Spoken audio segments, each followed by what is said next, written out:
উপর গায়ে হাত তুলেছিলেন এটা কোনো ব্যাপার আপু আমার শুনে গায়ে হাত তুলতে বাধ্য হয়ে গেল, এটাই হচ্ছে কথা।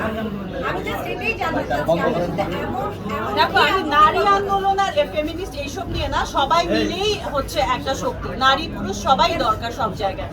কিন্তু কি থাকে বা আমাদের দেশে আসলে মেয়েদের অবস্টাকলটা বেশি, যে কোনো কিছুতে আঙ্গুল তোলা হয় বেশি, তার উপর যদি মেয়েটা ইন্ডিপেন্ডেন্ট থাকে এবং এমন মিডিয়াতে থাকে তাহলে তো আরো বেশি সুযোগ হয়ে যায়। আসলে এই বিষয়টাই ভাবো, তুমি বারবার বলছো যে এমন কি হয়েছিল তো কিছু না কিছু অবশ্যই হয়েছিল ওইখানে, কিন্তু যেরকম করে লেখা আসছে বা কিছু, আমি এতগুলো কথা বললাম এগুলোই কিছু না কিছু যেগুলো ফ্লাশ হয়েছে, যে আমার নাম দিয়েও বারবার টাকা নিয়েছে, আমি ফুল পেমেন্টই পাইনি। আমার নাম দিয়ে বলেছে যে ও আইটেম গান করতে চাচ্ছে না, আপা আইটেম গান করবেন, আমি কেন করব না? আমি যদি এই ক্যারেক্টারে আইটেম গান ডিমান্ড করি আমি কেন করব না? তাহলে তো আমি প্রফেশনাল আর্টিস্ট মানে কিভাবে হলাম? এবং এতগুলো ছবি শেষ করলাম কি করে?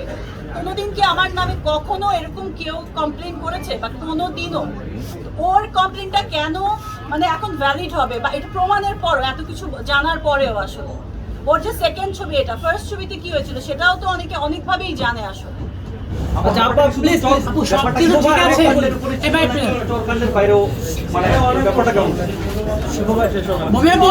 বাইরে কিছু হওয়ার কথাই না, আমি এতটা নিজে তো নামতে পারবো না এবং এতটা মানে চিপনেসের মধ্যে আমি যেতে চাই না। আমার যতটুকু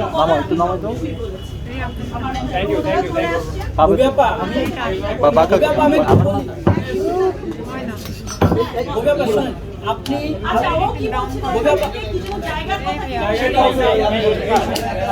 এটা নিয়ে কথা বলেছি। ও আচ্ছা আমাকে প্রোডিউসার থেকে বলছেন, থেকে এবং কেউ বলছেন যে এটা টাকাটা ইয়ে করে ওইখান থেকে, এটাও কি এগুলো কিন্তু আমি কিছু সময় আগেই জানা, আমি জানি। আমি একটু বলি, বুঝতে পেরেছি তার যথেষ্ট ডিসঅনেস্টি আছে, আপনি একজন নায়িকা হিসেবে মূল্যায়ন করতে পারেন, তার যথেষ্ট ভুল হয়েছে আমরা বুঝতে পেরেছি। না কিন্তু আমার নাম আরেকজন থেকে টাকা নিয়ে ইয়ে করবে সিনেমার জন্য আমি এক্সট্রা ইয়ে দিচ্ছি, আমি শুট করতে এক্সট্রা পেমেন্ট দিচ্ছি, পেমেন্টের বাইরেও, এটা তো আনইথিক্যাল আনপ্রফেশনাল একটা কথা, সেটা তো আমার সঙ্গে কখনো যায় না। আমরা দুইটা থেকে বিবেচনা করি, একটা হচ্ছে প্রথমত তার যথেষ্ট ভুল হয়েছে, সে আপনার নাম বলে সে টাকা নিয়েছে বিভিন্ন জায়গায়, এবং এখনো সে ভুলভাল কথা চলছে। একদম 7 দিন না বাদ থাকা যায় না। উনি এত বড় একটা প্রবলেম ক্রিয়েট করেছে এবং এত বড় ডিসঅনেস্টি দেখিয়েছে, তার মধ্যে উনি তো এটা ঢাকতে পারবেন না। শুধু ববির নাম বলে বলে ববিকে এখানে ইয়ে করে নতুন প্রোডাকশন দেখে ববিকে ইউজ করে ববি এটা করেছে, ববি এটা করেছে, এটা করেছে, এটা দিয়ে উনি ঢাকতে পারবেন না। উনি ঢাকতে পারতেন, আমার মানে আমাকে এখানে মিস ইউজ করে আমার নামে বদনাম করেও ঢাকতে পারতেন যদি সিনেমাটা প্রপারলি বানাতেন।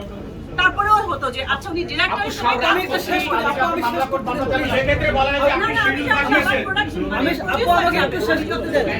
আপু আমাকে একটু শেষ করতে দেন। আমি যেমনটি বলছিলাম, আপনি যেমনটি বলছিলেন যে তার বিরুদ্ধে আপনার অসংখ্য অভিযোগ রয়েছে এবং সেটা আমি ধরে নিয়েছি, সেটা সত্য। এবং আপনি আপনার জায়গা থেকে আপনি প্রতিবাদী কণ্ঠস্বর, আপনি নিজেকে প্রমাণ করতে চান, সামনে যাওয়ার আমি কেন সামনে তাহলে কি করবেন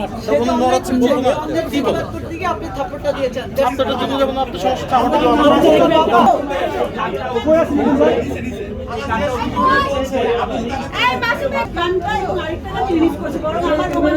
সমস্যা কিছুই তো রিলিজ করে তো ওই গানটাই রিলিজ করেছে এবং প্রডিউসারের মধ্যে কি আমি না, এটা আসলে প্রোডাকশন হাউসের ডিসিশন যে কি করবে না করবে। পলাশ যখন তাদের কথা শুনেনি, ওরা চেয়েছিল রোমান্টিক গান এবং সিরিয়াসিং গানটা আগে রিলিজ করতে, সেটা ও করেনি, এটা ওদের মধ্যে প্রবলেম।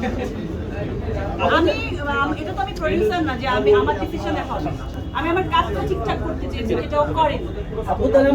দিয়ে দিচ্ছে এটা হচ্ছে নিকেতনের প্রডিউসারের নিজের বাসা। আচ্ছা ঈদের দ্বিতীয় দিন নিকেতনের প্রোডিউসারের বাসায় যে আপনি দাওয়াত ছিল এবং আসলে দাওয়াত না, এটা নিয়ে একটু ডিসকাশন ছিল।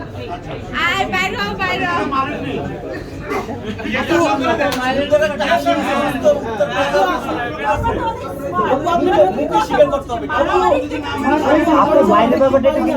স্বীকার না করলে তো আমরা লিখতে পারবো না। লিখো না। হ্যাঁ আপু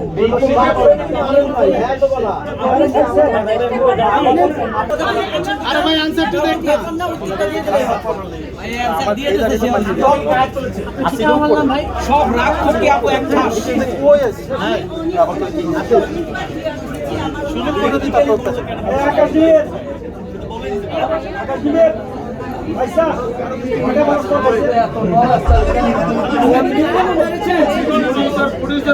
ওরা খুবই desperate, ওরা সব বলে দিবে।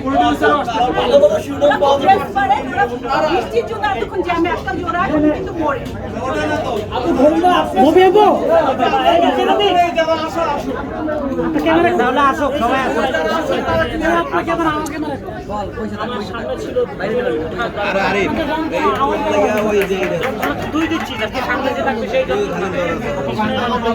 আপনার ক্যামেরা গানটা বলেন তো আগে